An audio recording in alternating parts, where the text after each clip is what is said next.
get started.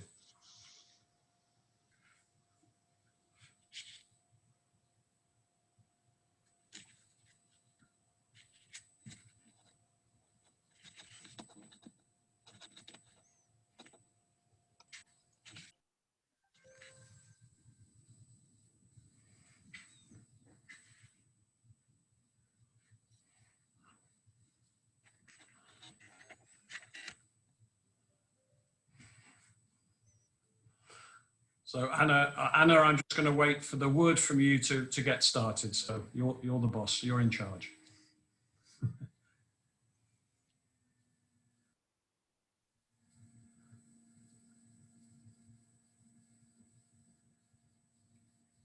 It's all good with the feedback. Okay.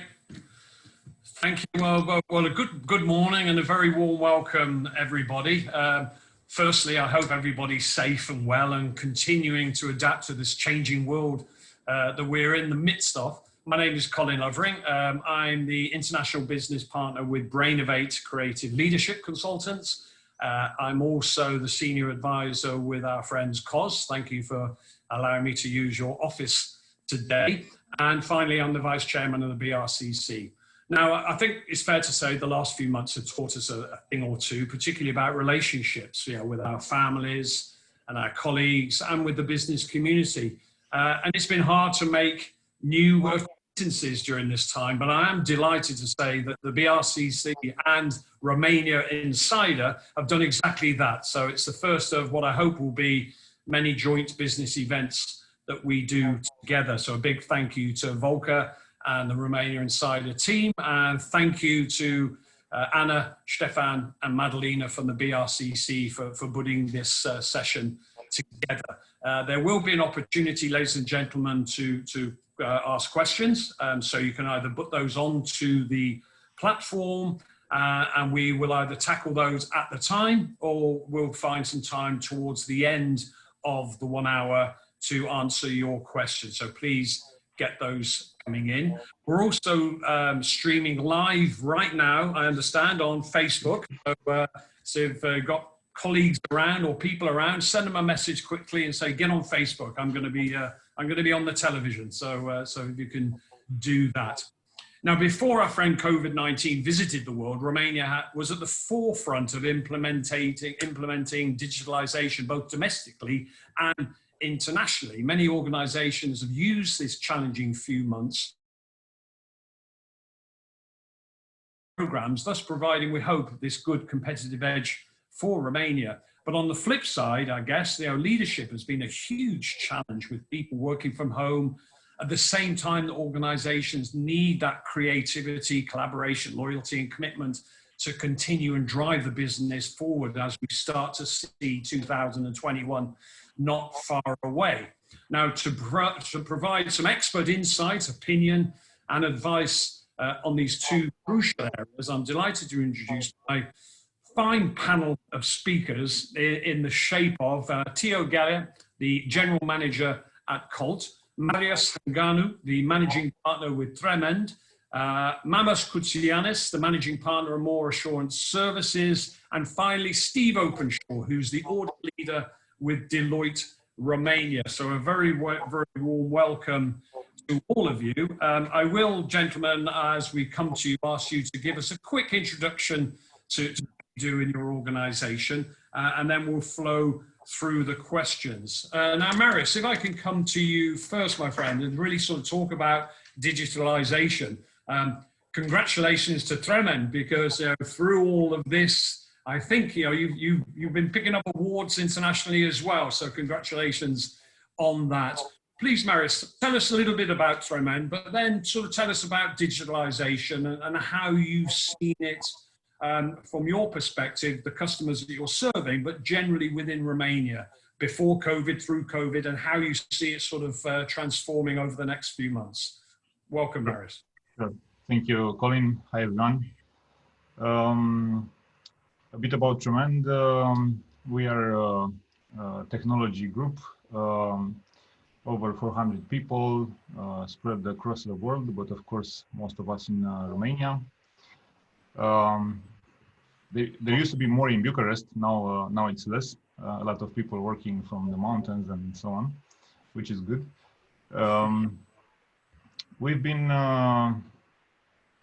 doing some pretty cool stuff over the years. Some of the most notable technological advancements that we've been doing, not only in the digital space, where we've been modernizing, infrastructures and building new systems, but we've done the first Carplay Integration, which was syncing your iPhone to your car. I remember the evening where my colleague, came out screaming over lab saying, "It works, it works." So that was pretty fun, and I will remember that. Yeah, and then the other, let's say, innovations, regional, and some of them even at a world level. We're working with a lot of customers throughout the entire globe. And it's been a pleasure to build those things. Now, a bit about digitalization. For us, when this pandemic started, it was a bit like for everyone, this uncertainty kind of, we are trying to brace ourselves for what was coming. Nobody knew that, but as it turned out, in the following month, the need for digitalization only increased.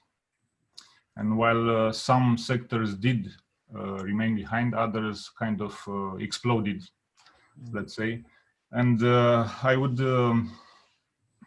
put this in a more general term, saying that the interaction channels for our customers with their clients really needed to ramp up in terms of allowing your clients to interact with you, to buy your products, to manage their own identity with your company in a digital way, because there was no presence, physical presence, and that meant instead everything related to customer experience was brought even more ahead of the other agenda. So that triggers a series of changes throughout the organization when you need to, upgrade your customer portal, your e-commerce website, your mobile apps, and so on. That, of course, increases the volume of data in a much more exponential way. And that means internally that you're starting to looking at AI more carefully, and we've seen deployments of AI solutions increasing over this period. And somehow the internal refactoring of your systems, legacy systems, and so on has become has had to adapt as well based on the input from the customer. So this is a more accelerated pace for sure, rather than the trend that was forecasted a year ago. Okay. Thanks for that. I'm going to come to you in a moment, Steve, to talk about the impact on people as well, and we'll sort of touch on that. But Theo, we're talking, and Maris is talking about this acceleration of digitalization, and I guess the question for you is, and if you could just tell us a little bit about Colt to start with, is are people digitalizing for the sake of it because it's the thing to do? What is the purpose of digitalization? What does it really mean? And I think particularly for SME organizations who maybe have smaller budgets, the ability to implement certain things may be something that they're questioning about this big investment. Do I make it? What is really? Firstly, please tell us a little bit about Colt, and welcome. Sure. Thank you, Colin. So first of all, when you think about Colt, it's about the way that Colt is transforming the way of the world working through the power of connectivity. Basically, how do you access internet? How do you do data transfer? How do you connect yourself to the cloud providers, to the data centers, or even how you organize a conference like this one, where you put voice and video on top of the data infrastructure. So you need to understand Colt as the infrastructure provider on which all those applications like Zoom today are put on top in order to work. So you will have the software defined stuff plus the applications that are going to run through an infrastructure, and Colt is providing that infrastructure. For me, what is even today is still amazing is when I reflect on the fact that I could sit with my office in Bucharest, send my data from Bucharest to London, from London to New York, from New York to Tokyo, from Tokyo back to Munich, and then back to Sibiu on Colt infrastructure. So really going around the world with our infrastructure. So I would say that would be in a few words about Colt. Now, when you think about digitalization, the question is why we are doing this. And I think, especially when we look to the SME market, but not only, we should think about businesses and people. So customers and employees. Finally, both customers as employees are people as well. So how do we make people's lives better by doing this? And I think all of us, when we make a decision about innovating something or digitalizing something, we should have this in center of our attention.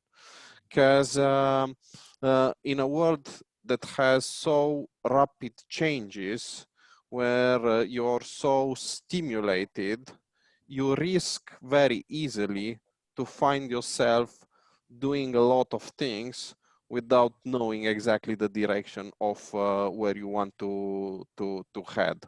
So this is the message I would like to pass to our audience. And then once you want to do that, you're gonna have people like Marius who gonna offer you a lot of solutions. You're gonna have companies like Colt that is going to enable to put those solutions in place in different location.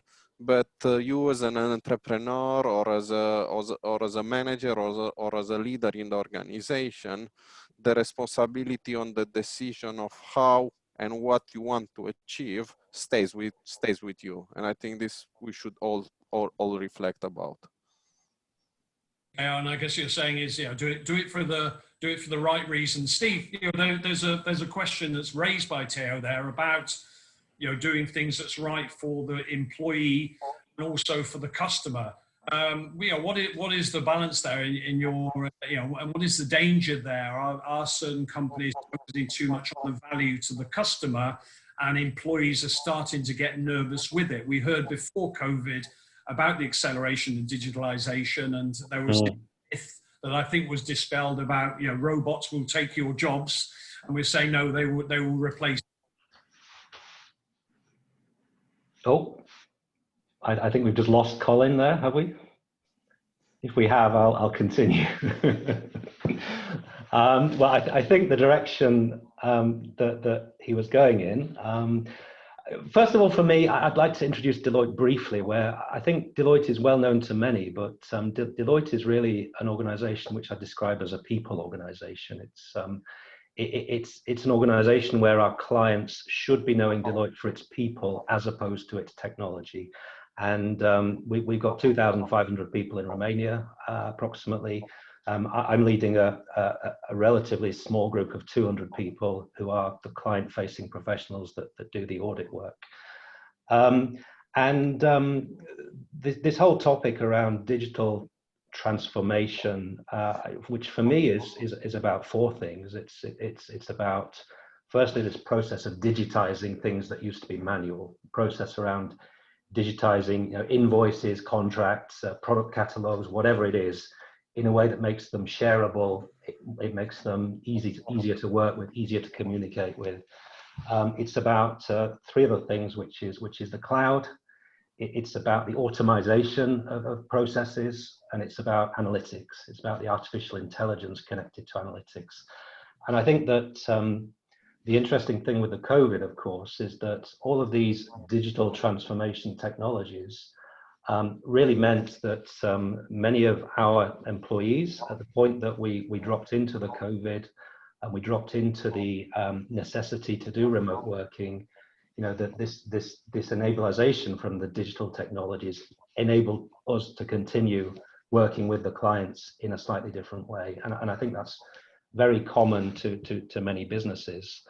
The COVID itself has really led to us understanding better the possibilities of the digital transformation technology, but it's also enabled us to understand some of the threats and the dangers.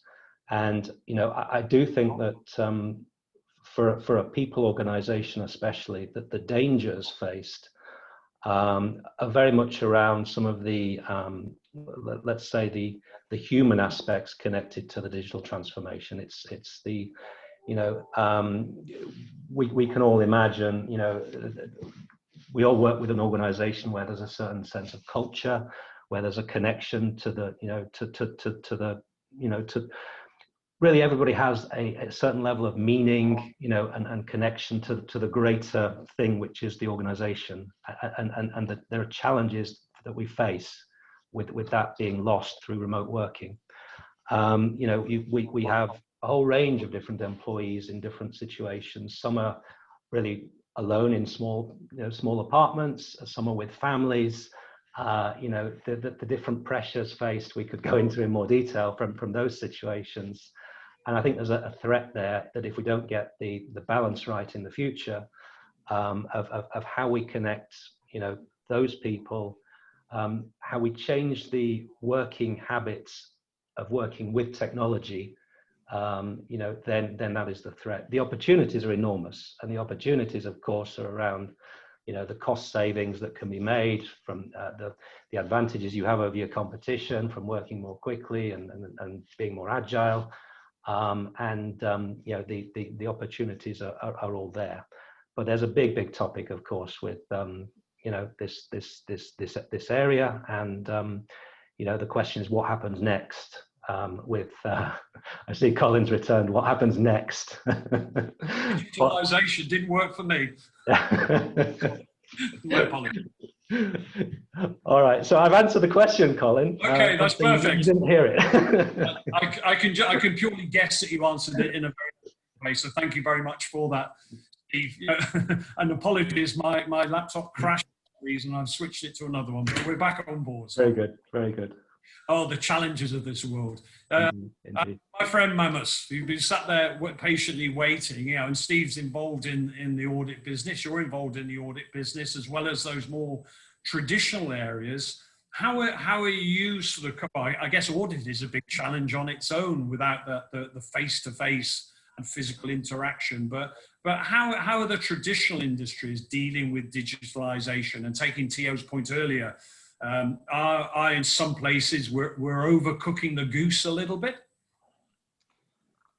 Thank you, Colin. I think you did a trick now, just to crash your computer and go for a second coffee. That was the trick behind it.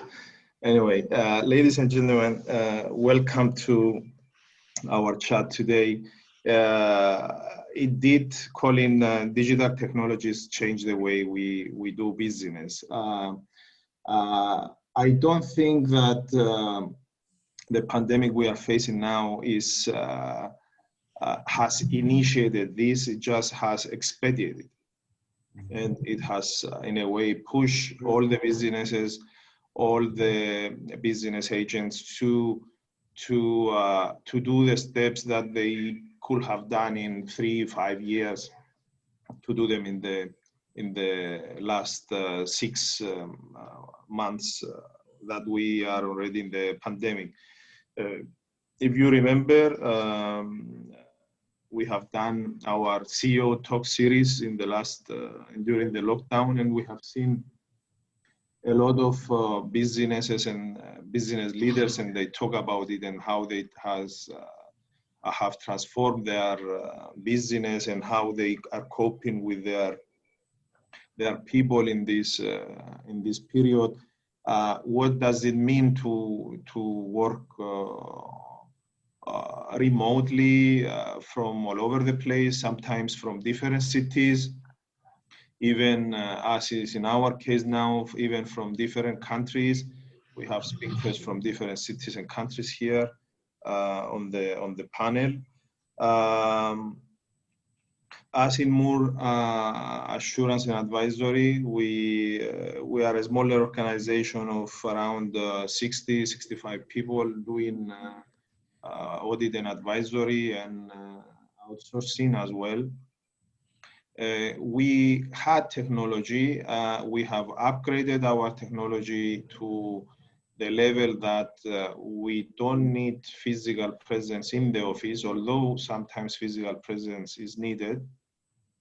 We are using technological tools and AI as well as BI, some business intelligence to process data.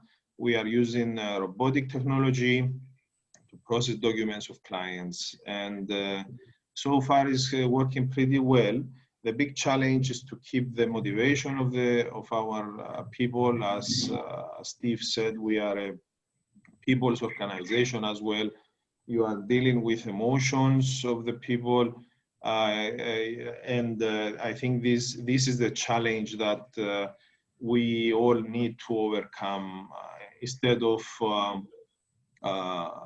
adapting to the new technology. Adapting is slower or faster or later it will happen.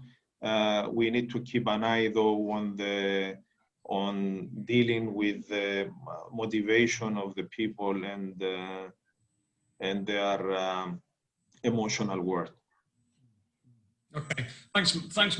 Marius, I'm going to come to you then to Theo, because Mamas mentioned about the physical presence of people, and I'm not going to let loose of this little sort of challenge really in terms of what the priorities are for organisations out there. Is it the continuous keeping the business going, or is it the people, or is it that nice combination of the two?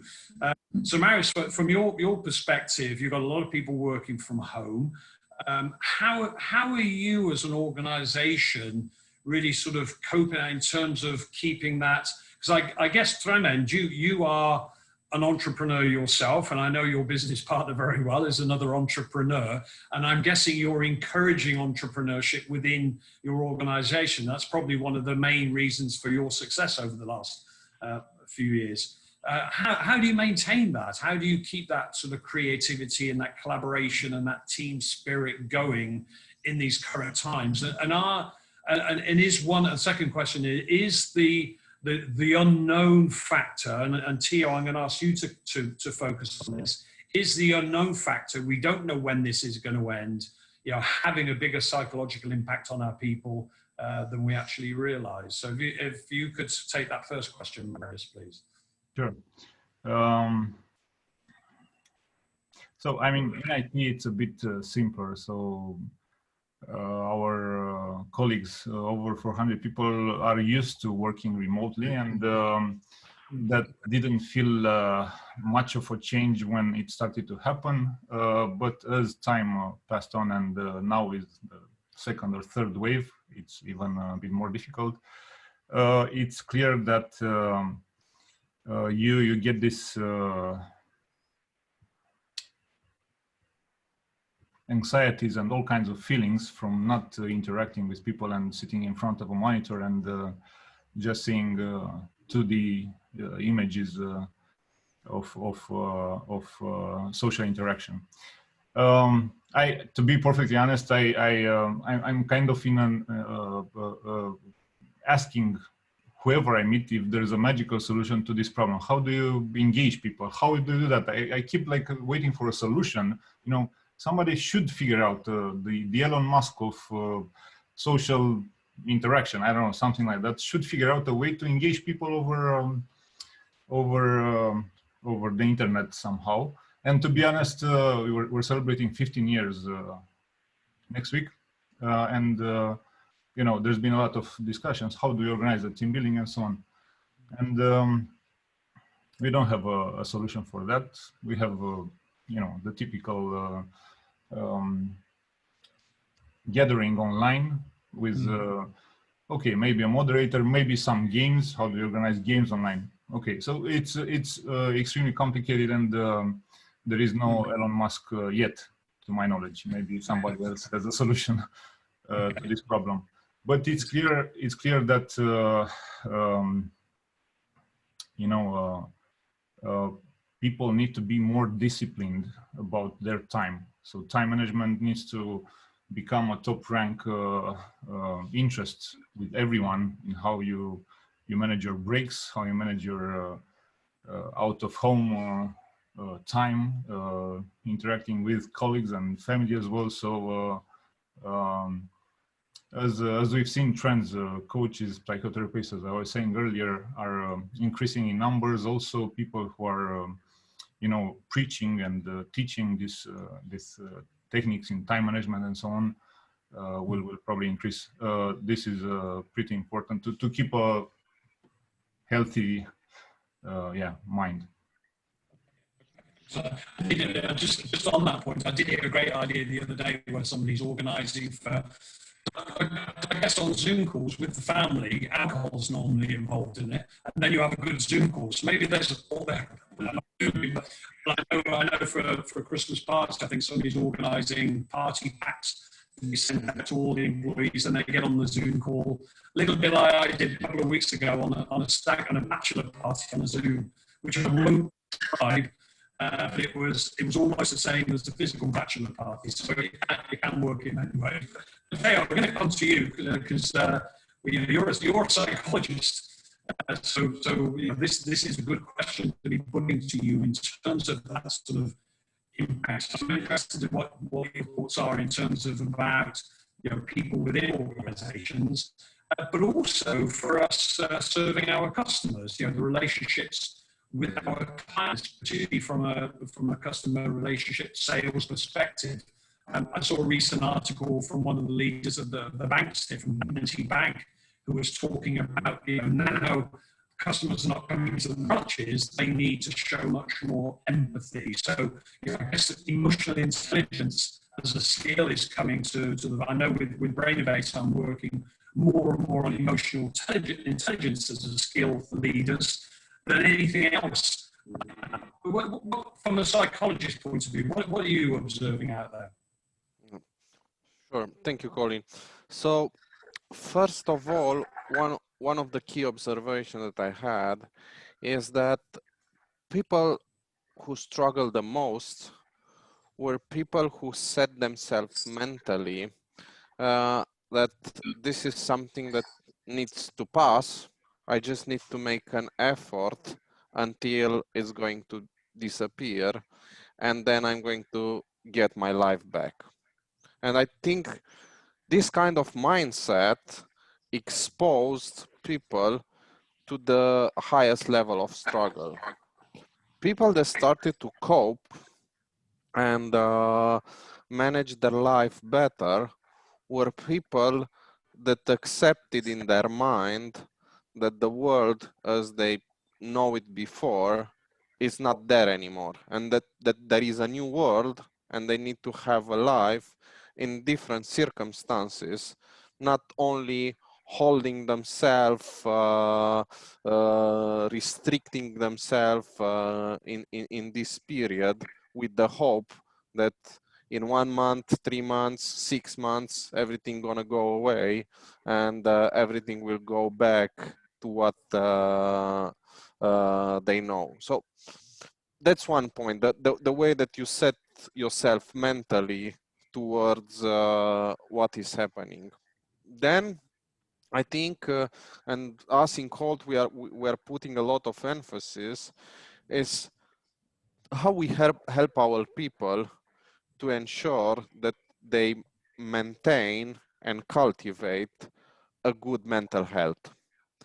Because generally, as organization, we might tend to look to the way that people are interacting or they carry their activities mainly through the lens of the work environment, interactions with colleagues, tasks that they need to perform, interactions with customers.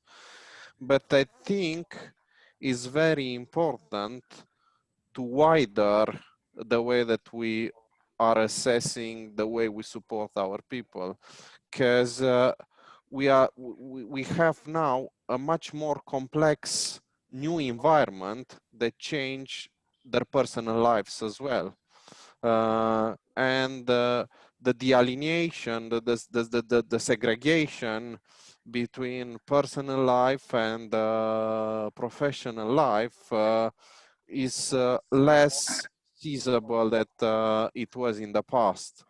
So the kind of support we need to offer to our people, it needs to go beyond the professional interaction. It needs to create a context and an environment in which the person can feel motivated, can feel that there is care for him, can feel that he can thrive by getting satisfactions in all chapters of life.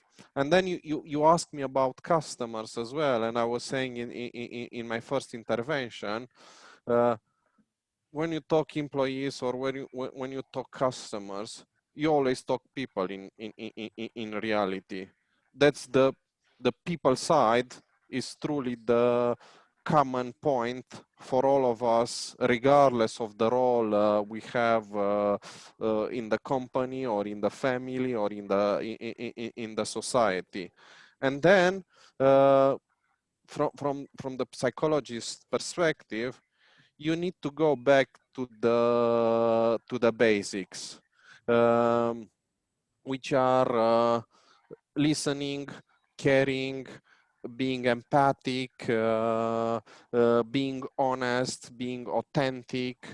And I think these are not changing, and they should not change. The only thing that is changing is the way in which we are expressing them, because we want to express them by being physically present, sometime without even seeing each other, because maybe it's not going to be a video call, but the fundament remains the same.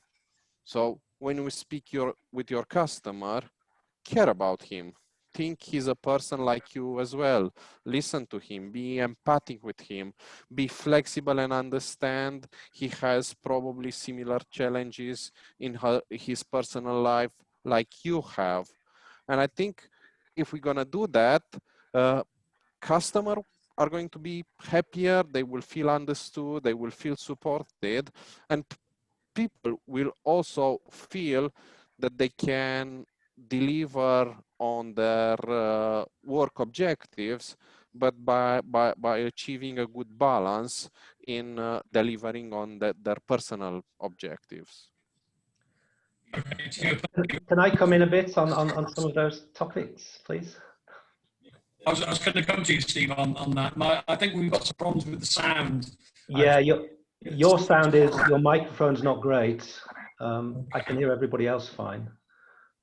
If I'll speak slowly, but Steve, I want to come to you, continuing that subject about leadership as well, because Taylor's talking about relationships internally. Tell me a little bit about leadership and how that is changing. Is the word manager disappearing from the workplace and replaced, like Marius mentioned right at the beginning, I think, with more coaching? What is that? While you're doing that, I think I'm going to kick off and come back in again and see if we can... Okay, yeah, all right. You're destined not to listen to any of my answers. Never mind. Okay, so I think really that organizations at the moment have three things to do. The first thing to do is to manage the return to work, because it's switching back from the remote working to the more normal situation following the COVID, whenever that will be. Now, I think undoubtedly that all of us have learned something new from the last 7 months. We all have slightly different stories, but every organization, many of the employees, many of the leaders have learned something new. And task number 2, I think, is how do we use that new, the lessons that we've learned in the return, following the return to work, because things have changed. And then number 3 is something around a new strategy following, the digital transformation, the new lessons for the longer term. Perhaps it's interesting. I'll mention briefly a recent survey of our people that we did, whereby a few hundred people were asked a few questions about the working habits at the moment and in the future. So the question was, which option would you prefer to either return to the office or continue to work remotely, first of all? Now, 30% of our people said, I would like to work remotely. 15%, 15% of our people said, I would like to work from the office. And 55% of the people said, I would like to combine remote and in-office work. And I think basically that is probably a very consistent message, for many businesses, that actually people would like to maintain that flexibility in the future of home working or office working. Probably most people prefer to do 2 or 3 days per week in the office, 2 or 3 days per week at home, and that seems to be a very consistent picture that we see. Now, why would people come to the office is a big question, and I think that people prefer to come to the office for a particular reason, and that particular reason, well, the most common reasons would be absolutely to facilitate the relationships and the network building that you don't get from the remote working. So we intend to absolutely maintain that as a recommended, recogular behavior that many of our people will keep. People want to come to the office, of course, to attend meetings in person, but also people want to come to the office to maintain a separation between, the work-life balance, to separate themselves from work and from home life. And I think really that this kind of medium-term strategy is hugely important. So rather than having office space for which is just a working place for everybody, it's more to organize the office space which is more consistent with those reasons to be there that I've just mentioned. It's around project working, and it's about connecting to people more concretely whilst you're actually at work. And I think that's a big part of our immediate strategy following the COVID return to work. And then longer term, it is indeed all about adjusting the organization to be much more consistent with the different needs of the different employees. And perhaps there's a topic about segregating a little bit, that we have some people who are single, some people who are by themselves, some people are in families, and really kind of trying to be a little bit more flexible as to what our organization is expecting from the different types of people that we employ. And basically, the more happy, connected the workforce is, obviously the better the product is, the better the offering is that we have to our clients. And that just becomes obvious, when our clients interact with us. So I think those kind of themes, are certainly very valid for me, but hopefully a little bit consistent with what many other organizations are thinking will happen following the immediate end to the COVID. Okay, thanks, Steve. And you see I've switched to mobile now, so my my laptop is now gone into the trash can, and hopefully everybody hear me okay. And Mamas, coming to you on this subject. Steve sort of talked there about that need and about empathy that Theo mentioned as well. And we talked about the unknown that we're still in. We still don't know. In terms of, and it was interesting what Steve mentioned there about the Deloitte as a company has started to look at people's circumstances as well. So they're not taking a blanket decision on working from home or the encouragement of that. You're actually being more specific and looking at people's needs. What's your experience, Mamas, on this? And how do you see things changing? I know you have, and I think all of our speakers have a lot of young employees who have managed through the summer, but also had that freedom to come out of the apartment or the house and stretch their legs and walk through the park. Mamas, is that going to change a little bit through the winter? And how are you as an organization going to cope with that? And what would be your advice for other organizations as well? Yeah. Unfortunately, the weather will change in especially in countries like Romania, and people won't be able to stretch their legs, as you mentioned it, that easily as in during the summer. Ourselves, we have mobilized, and we are offering 2 times per week some sessions, yoga, and some workout of our people. And this one is also engaging them together, because they go online, they put the cameras, and joking between them, this type of joke, making fun of each other as well, is one type of engagement. But adding to what Theo and Steve mentioned before, empathy is very important to both the human capital we have, as well as our clients and our collaborators and partners. And honesty. I mean, to be honest with your client, to have clear communication channels, to set up clear deadlines, and how you are doing the job, and communicating with our people. These are important factors, and I believe either through technology or remotely or face-to-face, honesty, empathy is something that can be felt even through the monitor or through being present to each other.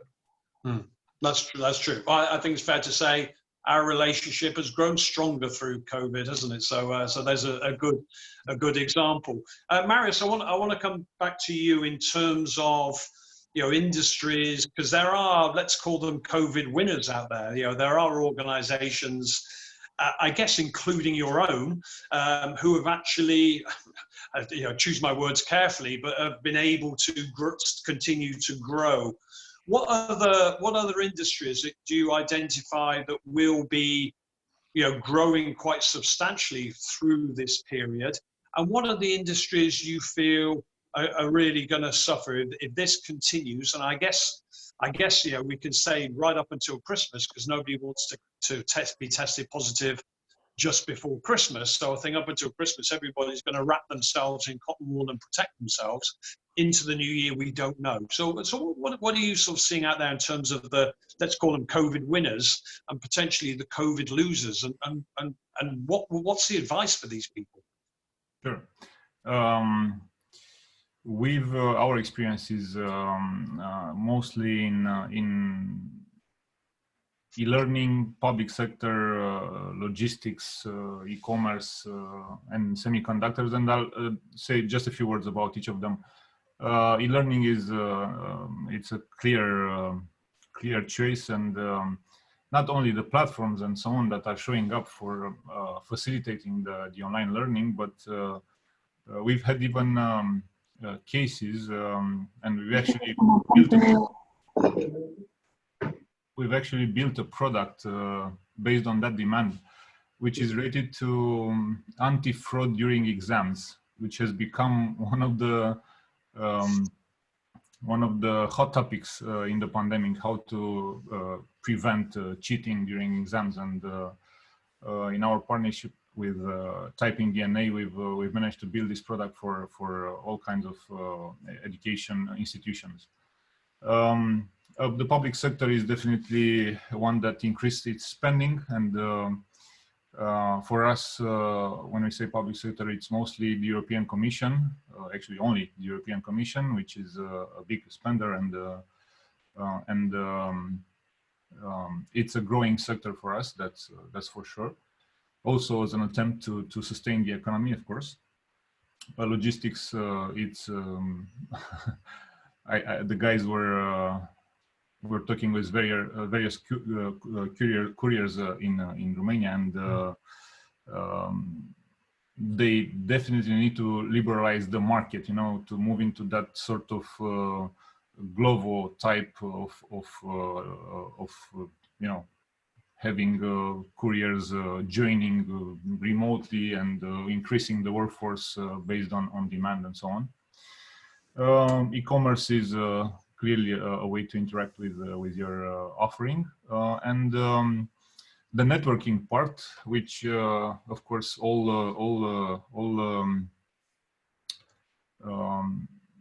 data centers and the network lines and so on have been clearly you know, under a lot of stress and pressure. And here we're working with for example, NVIDIA, who's building the networking infrastructure for pretty much the entire Microsoft and Facebook data centers, and that's a huge load.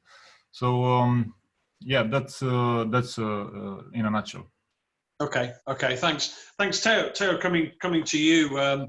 Marius mentioned about logistics there, and I guess it's quite interesting. I've got two questions for you, my friend, and I'm going to ask Steve to fill in on this as well. Is about supply chain, and I guess, you know, I'm looking at the benefits as we come out of this, and I want to touch on Romania's prosperity, because it's been a great time for Romania over the last couple of years to really get this country on the map in terms of technology and the expertise. And I think, you know, companies like Tremend and UiPath and Colt, excuse me, are really flying the flag for this country, as well as many other organizations. So Theo, in terms of Romania's USP, have we sort of continued to grow, or has this period actually accelerated that? And what message do you send out to your fellow Romanians out there in terms of how we actually manage that? And then just the question on supply chain, you know, is it going to make us more go to local supply and have this desire for local supplier, which is going to affect the international supply chain? And I think Marius touched on that you know, courier services through e-commerce are growing, but maybe instead of buying products from China or South America, that people will be sourcing more locally, so the Romanian economy will have a double impact. A long question for you, my friend. Two questions, in fact. So first, let me start with the initial one. When I think about the impact on people perspectives and their perspectives for professional growth in Romania, I think the trend that we saw in last years will continue in terms of direction. And here I think, especially if you look into this environment where most of the organizations moved from work in the office, working face-to-face contact with the customer, into a work from home situation, and into connect virtually with the customer, this breaks even more the boundaries between countries and geographies. And in that space, I think Romania has the opportunity to leverage even more the ability of the well-educated people to provide services around the globe in a very competitive way. Key for this growth to continue lies in, from my point of view, mainly on the education. Because if the value that you can deliver is now being able to be spreaded around the world through technology very fast, the question that remains is, are you able to create that value? And in order to create it, you need the education. So I think as a country, and especially when I look to the young generations, if we're going to put focus on educations, the context that we have is going to enable us to continue to grow and be competitive. But in the same time, we should, I was doing an exercise with my children when we were having lunch, and I was saying to them where Romania is ranking in terms of standard of living in the world. And as Romanian, we had a very high tendency of considering ourselves very poor or in a very bad state as a country, which is false, because we rank 38, 40 around from 180 countries around the world. So it's not so bad, but we tend to look continuously to Germany, to US, to Switzerland, or this kind of countries. So that's why the perception. So it's room to grow, but it's also room for competition. And I think other countries in this environment will provide competition to Romania. So this is first thing about how do I see the potential for growth, especially in the sectors where we are operating. Second question is about supply chain. I think the same question, if we look to the way that the economy developed in the last 30 years, was raised before as well. People were asking themselves, are we going to move jobs from Germany to China, from US to China, from Switzerland to India? And it was an initial reluctance. So you will always going to have these two waves of thinking. One that is looking for the best service and product at the most competitive price, and the others that is a little bit of national feeling or desire to protect or political decisions. But the end result is the mix between of those two.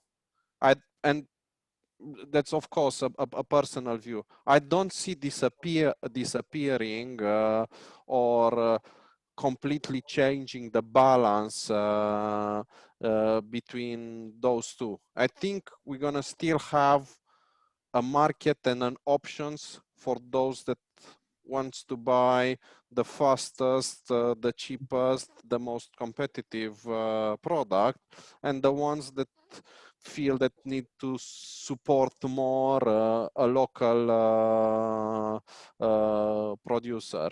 And I'll end my discussion with a view that I've got from a very interesting article, which was saying that what we know today as countries is not going to be as valid as it is today in the future, because it's going to be more of a world of cities than a world of countries. And when you look to the personal situation of each and every individual, we start to realize that the environment of the city where we live is defining more our life than the country in itself. So I think, and I really think it is going to turn more in a world of cities than a world of countries. Interesting, an interesting thought. I'm gonna come to Steve, but before I do, because we've got a few minutes left, I just want to check, because I'm working off just my mobile phone, I'm restricted in my adaptability. So Anna, do we have any questions? So for now on Facebook, we have no questions, and on chat neither. So I think we can go on. Continue. Thank you very much. Steve, yeah, we're coming to the last sort of few minutes. So what I'm looking for from everybody now is, yeah, we talked about digitalization, talked about the successes and the challenges, and we talked about people as well, how it's actually impacting people in a positive and a potentially negative way. As we continue, and I guess we're sat here on this call right now, wondering what the next impact is going to be, and if there's going to be more lockdowns, etc. And we're seeing other countries happening. What's your a tough question for you, I guess, but yeah, what's your advice for people listening to this right now, whether it's about digitalization or about leadership? What's the best advice that you could give them? Well, I think that the digital transformation is everywhere, and I think probably most businesses understand that it's inevitable. And I think actually this last 7 months has been a learning process for many people, and you know, they have been kicked into using, you know, some of these digital technologies much more than they would have done otherwise, and that's actually a good thing. I think it's the advice is, as I've said, you know, it's about using those lessons that we learned, and it's about adopting our future strategy to be a little bit more conscious of, you know, the people issues in particular, how to, you know, make those people, how to create new habits for ourselves, for our staff, to work with these digital transformation technologies in order to have a more balanced future for everybody. And I do believe, and many of the clients that I talk to in Romania, they always talk about the challenges being the people factor. Actually, you know, that it's all about the continued development of the workforce, of raising the productivity and all the rest of it. And you know, the key to success here is probably around focusing more on the people, you know, in the future than we have done in the past, you know, and the personal circumstances and everything else, with an eye on the digital technology. Okay, you sort of position the priority there, but you know, but your people can have a big impact on this and have that buy-in, but also be part of the evolution as well. Mamas, for you, my friend, I guess, you know, it's a challenge there in the engagement of people, but I guess, Mamas, that you're discovering, and Steve and Marius and Theo, you're discovering that some of your people actually had a hidden talent you didn't realize they had, and I guess this opportunity has made people look at their careers. Mamas, you're in an industry where, you know, and I guess you're born an accountant and you die an accountant kind of thing was in the past. Are you finding people are, you know, who are actually through this have actually discovered something else that they would like to pursue in their careers? And what would be your bit of advice for all our listeners today? Indeed, during this period, we have discovered some of our people, they have secret or hidden talents, let's say. Some of them in technology, some of them in some arts, music, which they have shared with the other colleagues online, and during the sessions we are doing from time to time online with the other guys. But going back to what Theo again and Steve mentioned,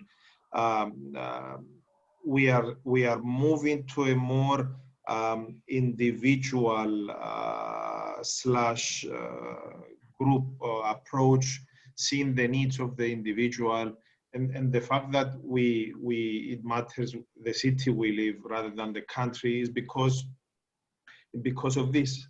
Is because we see our individual needs and the balanced life, work-life balance that we want to have. In all this, we need to embrace innovation. This is the key word. And when businesses and business people are embracing innovation, and us as people, we have the agility and the adaptability in embracing innovation, I think this will work better and shifting, because we are in a very in a position now that business as we used to know it has ended, and we are in a shifting position from all over the places and all kind of businesses. Robots will take tasks from humans. Humans will need to do tasks that is involving empathy and honesty and trust, which you cannot get it from a machine, and all sort of kind of things. Okay, thanks, Matt. So you're kind of describing a bit of a hybrid world out there that's going to really, so both the human and the technical are going to kind of hopefully blend together. Marius, talk about blending digitalization and the human touch. What's your bit of advice for people out there? I was thinking while Mamas was speaking that it's all good until robots start to be empathic. So it's gonna be the end of it. So yeah, as a final thought, I guess that's your question, Colin. More rigor in your time management. I'm a bit concerned about myself as well. What am I going to do when the weather is bad and you still have to work from home? And so I'm trying to pursue some passions that allow me to get outside, but maybe not stay outside that much because it's cold, and be able to maintain some balance. So the rhythm is accelerating, but the rhythm in how people are heading for all kinds of neuroses and all kinds of other problems is accelerating as well. So that needs to be counterbalanced as well. Absolutely, absolutely. Well, just to let everybody know, I've been playing golf for about 30 years. I've never improved my game of golf until the last few months. So it has been a nice part of it. Theo, I am going to come back to you, although you gave us a big package of advice there. But just taking on what Marius just said there, those people listening who are kind of concerned about the impact personally on them. What would be advice to those young people and old ones like myself, but those people who are kind of struggling a little bit with life at home in those different situations? I'll be very short. My advice is make your life beautiful today for you and for those around you. Don't wait a different context for you to be able to see life in a beautiful way. Make it happen today, regardless of the context you live in. Wow. Well, I didn't think we were going to finish on a poetic mode, but we did. Thank you for that, Theo, and thank you, Marius. Thank you, Mamas, and thank you to Steve. I hope it's been useful for everybody. Thank you again to Volker and the Romania Insider team. It's been a pleasure to join forces with you with the BRCC today, and said hopefully do something together in the future. Everybody stay safe. And as Theo said, just sort of focus on those loved ones and doing all those right things. We could be in this for a long time. It could be a short time. Ignore that and just continue to be good people and love everybody around you, I think is the message. What a way to finish. Thank you very much. Thank you, Anna, Stepan, and Madalena for organizing things. Take care, everybody. And all the panelists, if you could give us a wave, goodbye, and we'll see you soon. Thank you. Thank you. Bye. Thank you very much. Thank you, Colin.